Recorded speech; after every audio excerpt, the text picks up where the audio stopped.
The morning air in his Jacksonville cul-de-sac is hot enough to taste. Richard feels it first as metal, sun-warmed cuffs grazing his wrist before he even turns from the hedge trimmers. A barked order slaps the side of his head. Hands up. Face the truck. He turns. Two uniforms. The blue looks right from a distance. Up close, the cheap thread shows. The badges do not reflect the same. One patch sits crooked, the other has a frayed edge like it was tugged off a costume rack. A third voice, sharper, lands like a fingernail on glass. The Homeowners Association president, Linda Hargrave, stands with a printed stack of violation notices, smile too bright for the eye. She points at a stain on the driveway, at a trash bin angled wrong, at a mailbox flag that does not match the pallet. The crowd blooms from porches. Phones rise. A neighbor whispers that he must have done something worse. Another says rules are rules. Over the uniform's shoulders, Richard watches a dragonfly stitch the heat. He breathes once, twice, the way thousands of dives taught him, long in, longer out. His pulse finds the ocean again. He sees belts without retention hoods. He sees holsters that sit too high. He sees no body cameras. The taller one steps close, reaching for his elbow. Richard's voice stays low and flat, the calm center in a spinning room. He offers his wrists, angles them away from his body, and says, almost conversational, "Name your field training officer." The taller one blinks, mouth opening, a beat too long. The street seems to hold itself in the space between that question and any possible answer. The cuffs hang in the air, waiting to choose a story. Linda enjoys that silence.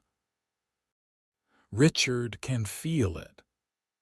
She glides forward in a sun hat like a crown, cataloging every trivial offense. The rosemary bush planted too close to the sidewalk. The porch light bulb with the wrong warmth. The small American flag attached to the mailbox in a way she says violates aesthetic cohesion. Her voice is sugar cut with vinegar. She stands just off his shoulder, so close the brim shadows his face when she leans in, asserting proximity as power. The impostors take the cue, widening their stance, boots squeaking like they were new this morning. The short one taps a ticket book against his palm, eyes scanning a script only he can see. A child's bicycle slows, then turns back. The rider's mother calls her in, worried. A retired man across the street mutters that it is about time someone got serious around here. Richard keeps his breathing, each inhale a small harbor he can return to. He notes the radios clipped to cheap belts with no call signs etched into the plastic. He notes the way the tall one says the word detain, tonguing syllables he does not own. Linda opens her folder and reads a violation number that does not match the format the association uses, a detail he has learned by skimming those emails in the early mornings before the world wakes. She is performing. The block is an audience. The tall impostor tries to guide Richard toward a pickup truck masquerading as a cruiser. No cage, no partition. A dangling pine tree air freshener sways in the cab, green against a cracked dashboard. Richard plants his feet and shakes his head once, not defiant, simply steady. He meets the tall one's eyes with a look that says, "This is the moment you will remember." The crowd leans closer, pulled by gravity. Linda's smile strains. The short impostor lifts the handcuffs again, and Richard says, first soft, then clear enough for the sidewalk to hear, "You do not want to put those on me." He lifts his hands slowly, palms open to the sky as if offering proof that he has nothing to hide. The key ring flashes in the sun. On it, a small coin, brass rubbed down by years of thumb passes, catches the light. The trident engraving is faint, surface softened by salt and time. Linda sees a trinket.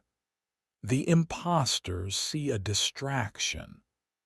Richard feels the weight of it, feels his father's folded flag framed in the entryway behind him, the fabric's triangle a quiet geometry of honor.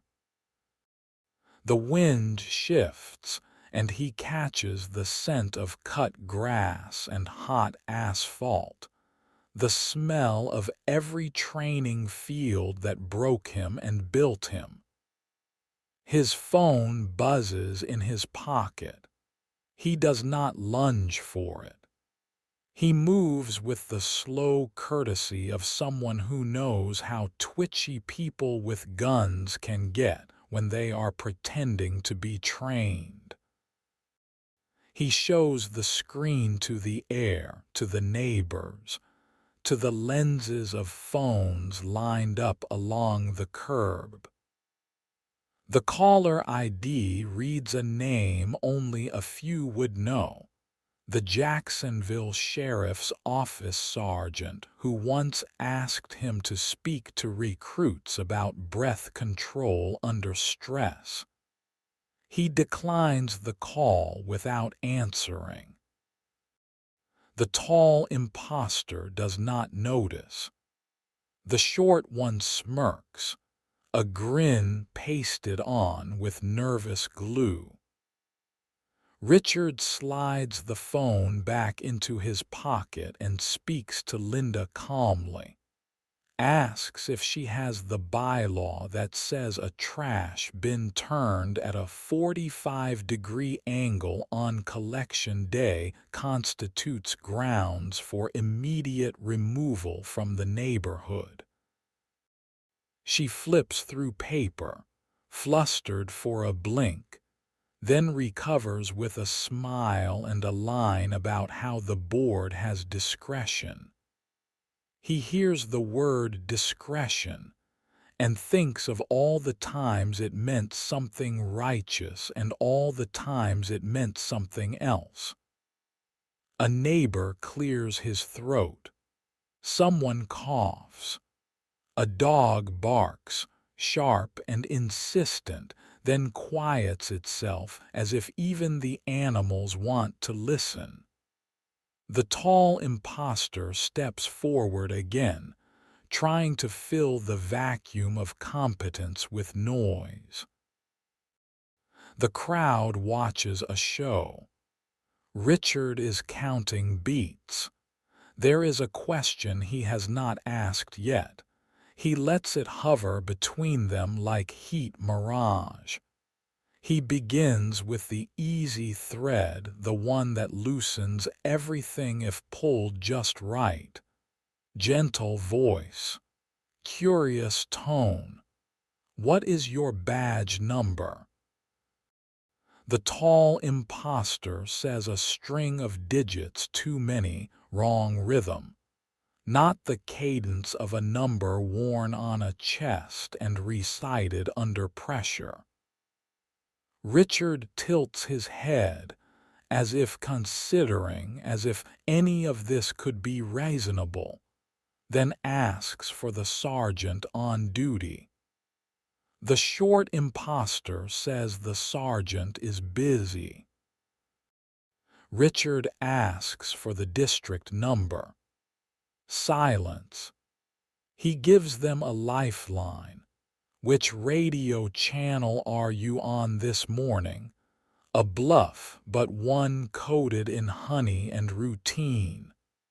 The short imposter snaps back something about primary operations, a phrase that might make sense in a movie but floats here, empty of context, thin as tracing paper. Richard nods like a man who has just confirmed what he already knew and shifts his feet so that the driveway camera on his porch can see all four faces. His own, the two imposters and Linda's just behind, lips pressed white. He repeats, voice still level, "Please step back from my property line." The tall imposter plants boots harder instead, heel biting into Richard's lawn. The neighbors can see the line now, the concrete lip, the grass. It is a kindergarten lesson drawn for adults. Linda laughs, brittle and loud, and says if he has nothing to hide he should comply.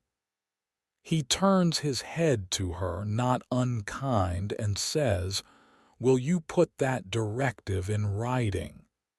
She blinks. He gestures to the citation in her hand. "Write exactly what you just told me. That my compliance is conditioned on your interpretation rather than the bylaws." Her hand moves like it is attached to a thread he is pulling. Pen to paper. His calm becomes a mirror that makes everyone else's reflection hard to look at. A teenager on a skateboard whispers to his friend that the badges look weird. The friend zooms in. Pixels tell their own story. Richard closes his eyes for one full breath, hears the ocean in it, opens them and asks one more time, "Do you really want to put those cuffs on me?" The tall imposter glances toward Linda. A small, wordless exchange happens there. Richard watches it land. He does not smile. Not yet. The theater of it all frays. The imposters push forward, trying to catch momentum before it bleeds out.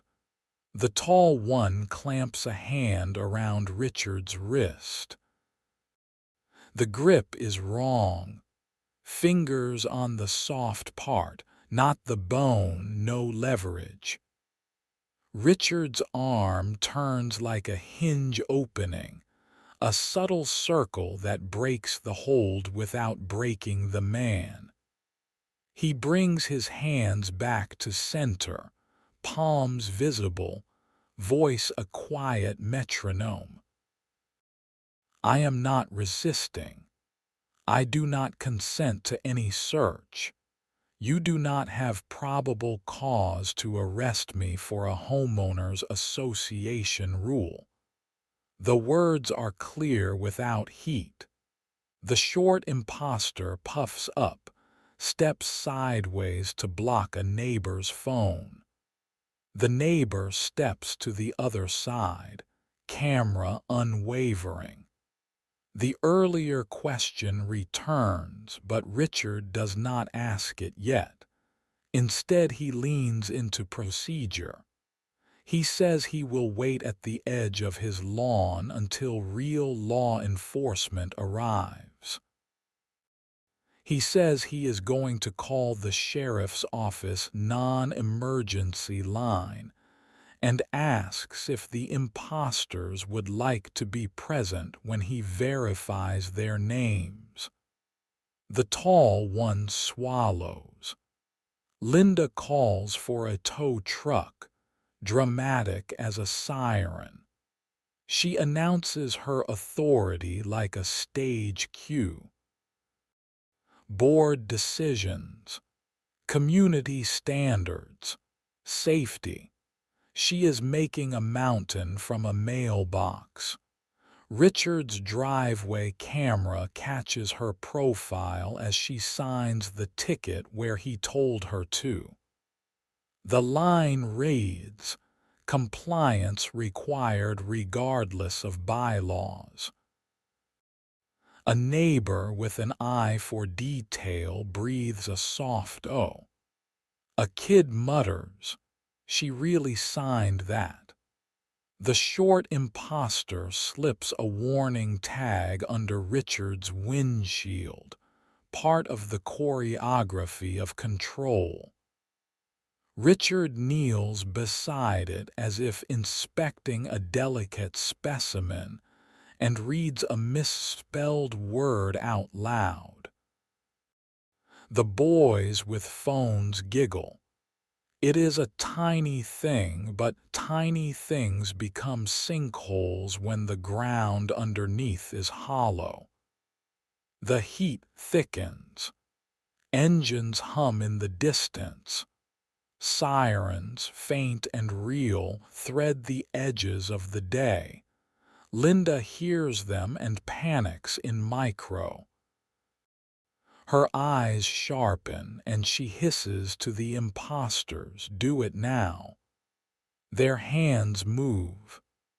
The cuffs rise again. Richard breathes in, lets it fill him, remembers the platform of a ship at night, the sky so full of stars he could pretend they were teeth he could bite down on. The sirens swell, then cut clean. A patrol car from the Jacksonville Sheriff's Office glides into the cul-de-sac like a second thought that changes everything. The real uniforms arrive without bravado. Their presence is utility, not performance. Their belts hold what they hold the way a carpenter's tools belong in a hand worn smooth by work. A sergeant steps out, scanning the scene, eyes moving like a camera lens bringing reality into focus. The imposters stiffen. Linda pastes on a new smile, one meant for official visitors, and begins her speech about community safety. Richard lets her words run like a faucet in another room. He looks at the sergeant and feels the click of recognition, not of face but of carriage. He reaches into his back pocket slowly, narrating the motion. He withdraws a leather wallet, edges softened, and from it he produces a card he rarely shows anyone anymore. He does not flash it to impress. He holds it like a bridge between moments and says, calm as ever, "Good morning, Sergeant. Before anyone moves, I want to ask a question in front of witnesses. May I have your permission to pose it?" The sergeant nods once, taking in the scene, the cameras, the cuffs hovering, the sweat shining on Linda's upper lip. Richard turns to the tall imposter, eyes steady, and asks the question he saved for this instant because timing is a tool. "Who swore you in?" The tall man opens his mouth. Nothing. The sergeant's gaze sharpens. Richard lifts his key ring and turns the brass coin over with his thumb so the trident winks in the sunlight. Just a brief flash that means nothing to most and everything to a few. The sergeant sees it. A small understanding moves between them, the way people who have held their breath too long recognize each other. Richard's other hand opens a small green notebook, pages lined with neat handwriting, dates of association, emails, exact bylaw sections, notes from conversations with neighbors who felt intimidated. He does not posture. He does not threaten. He places the notebook on the hood of the patrol car like an offering to the truth. He nods to Linda's signed line about compliance, and the sergeant reads, mouth tightening. Words shift shape when spoken aloud. The sergeant turns to the impostors and asks for their names, unit, supervisor. One says a name that does not exist in the roster on the sergeant's phone. The other stumbles over a number that leads nowhere. The air changes. The neighbors feel it, a front moving through. The short impostor reaches for his radio, speaking into it like a boy pretending in the mirror. The sergeant takes it gently, presses a button, and nothing answers. Silence is its own siren. The sergeant steps back, voice even, and says the words that tilt the earth. Turn around. Hands behind your back. You are under arrest for impersonating a law enforcement officer.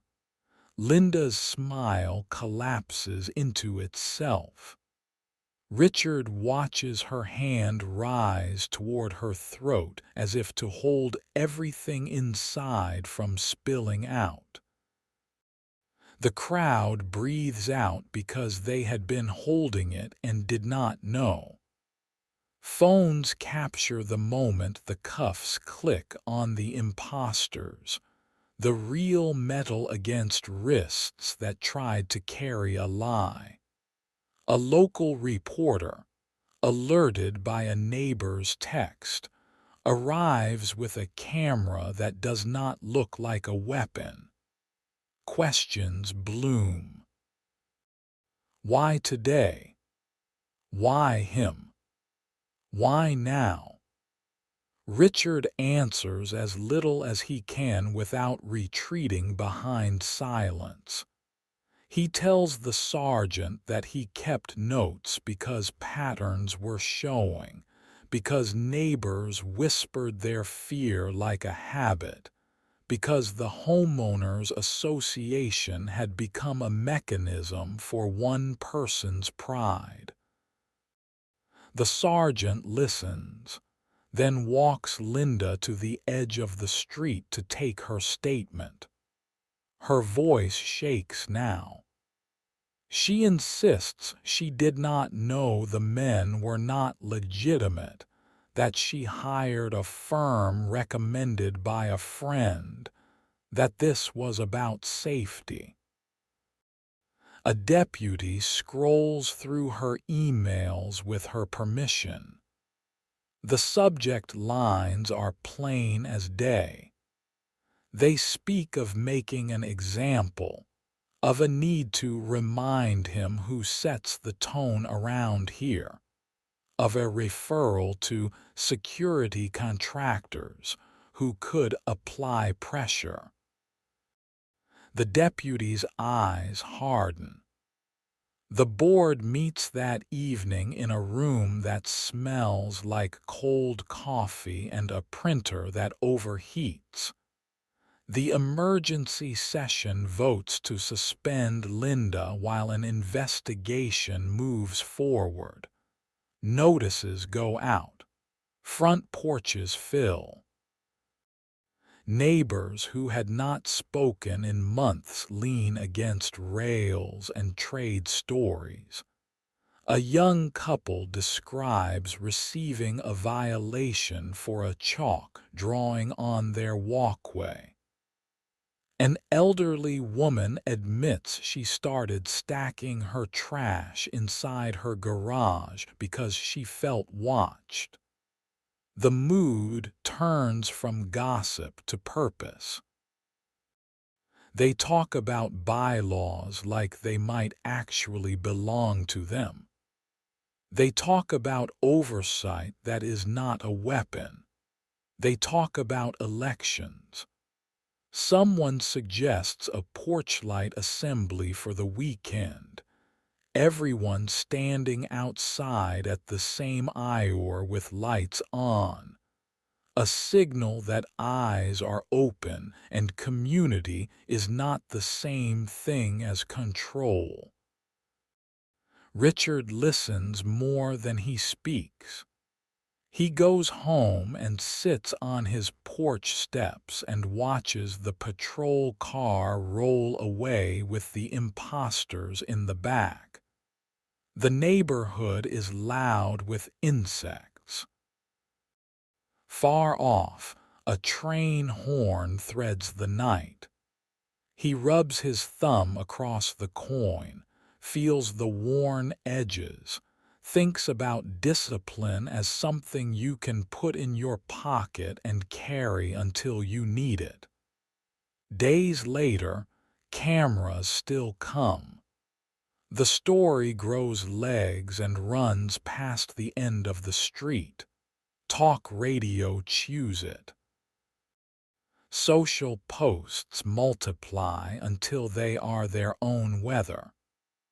The Homeowners Association drafts new rules in plain English.